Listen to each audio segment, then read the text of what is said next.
എൻവെനമേഷനിൽ അല്ലെങ്കിൽ നാഡീവ്യൂഹത്തെ ബാധിക്കുന്ന വിഷം ഉള്ള പാമ്പുകൾ കടിച്ചു കഴിഞ്ഞാൽ നമ്മൾ രോഗലക്ഷണങ്ങൾ പരിശോധിക്കുന്നതിന് വേണ്ടിയിട്ടൊരു ചെറിയൊരു ന്യൂമോണിക് പോലെയുണ്ട്. 5 Ds and 2 Ps ആണ് നോക്കാറുള്ളത്.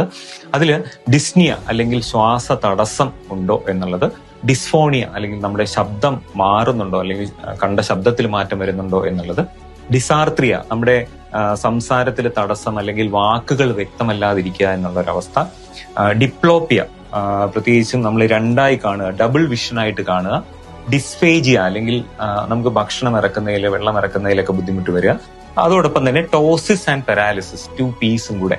ഇത്തരത്തിലുള്ള രോഗലക്ഷണങ്ങൾ ഉണ്ടെങ്കിലാണ് നമ്മൾ സാധാരണഗതിയിൽ ന്യൂറോടോക്സിക് വിഷം ആണ് ഏറ്റിട്ടുള്ളതെന്ന് സംശയിക്കുക. പാമ്പ് കടിച്ച് ഒരു ആശുപത്രിയിലേക്ക് കൊണ്ടുപോകുന്നതിന് അവരെ ഇമ്മൊബിലൈസ് ചെയ്ത് കഴിവതും അനക്കാതെ കൊണ്ടുപോകണം എന്നുള്ള കാര്യം നമ്മൾ പറഞ്ഞിരുന്നു. പക്ഷെ അതിന് ഒരു ആംബുലൻസ് കിട്ടാനായിട്ട്, അല്ലെങ്കിൽ ആംബുലൻസ് നമ്മുടെ ആശുപത്രികളിൽ നിന്നോ അല്ലെങ്കിൽ 108 വിളിച്ചു കഴിഞ്ഞാൽ 108 ആംബുലൻസോ നമുക്ക് കിട്ടും. ഏറ്റവും കഴിവതും ഒരു വാഹനം ലഭ്യമാക്കി അവരെ ആശുപത്രിയിലേക്ക്, ചികിത്സ ലഭ്യമായ ഒരു ആശുപത്രിയിലേക്ക് കൊണ്ടുപോവുക എന്നുള്ളതാണ് പ്രധാനം.